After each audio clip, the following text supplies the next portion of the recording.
ಮೊಬೈಲಾ? Okay. ತುಂಬ ಖುಷಿ ಅನಿಸುತ್ತೆ.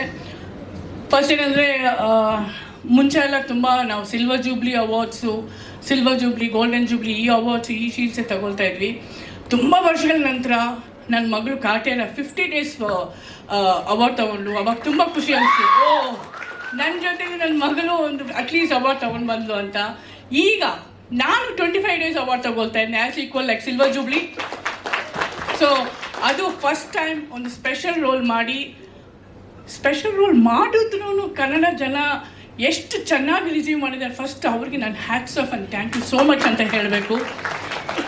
ಸೊ ಫಸ್ಟ್ ಟೈಮ್ ಈ ಒಂದು ಸಪೋರ್ಟಿಂಗ್ ರೋಲ್ಗೆ ನಾನು ಅವಾರ್ಡ್ ತಗೊಳ್ತಾ ಇದ್ದೆ ಫಸ್ಟ್ ಟೈಮ್. ಅಂತ ತುಂಬ ಖುಷಿ ಅನಿಸಿದೆ. ತುಂಬ ಒಂಥರ it is very unique for my ಜರ್ನಿಯಲ್ಲಿ ಅಂತ ಹೇಳಬೇಕು. ಆಮೇಲೆ ನಾನು ಒಂದೇ ಹೇಳ್ತೀನಿ, ಒಳ್ಳೆ ಮನಸ್ಸವ್ರಿಗೆ, ಒಳ್ಳೆ ಪಿಕ್ಚರ್ಗೆ ಯಾವತ್ತು ದೇವರು ಕೈ ಬಿಡಲ್ಲ, ಕನ್ನಡ ಜನನೂ ಕೈ ಬಿಡಲ್ಲ. That is for sure. ಆಮೇಲೆ ನೀವು ಹೇಳ್ತಾ ಇರಲ್ಲ ಇಷ್ಟು ವರ್ಷ ಕಷ್ಟಪಟ್ಟಿದ್ದೀನಿ ಅಂತ, ಈಗ ನಿಮ್ಮ ಮುಖದಲ್ಲಿ ಆ ಚಾಮೆ ಬಂದುಬಿಟ್ಟಿದೆ. ನಾವು tomorrow big hero of the Kannada industry, no doubt about it. ತುಂಬ ಖುಷಿ ಆಗುತ್ತೆ ಇಂಥ ಒಂದು ಕಾಂಬಿನೇಷನಲ್ಲಿ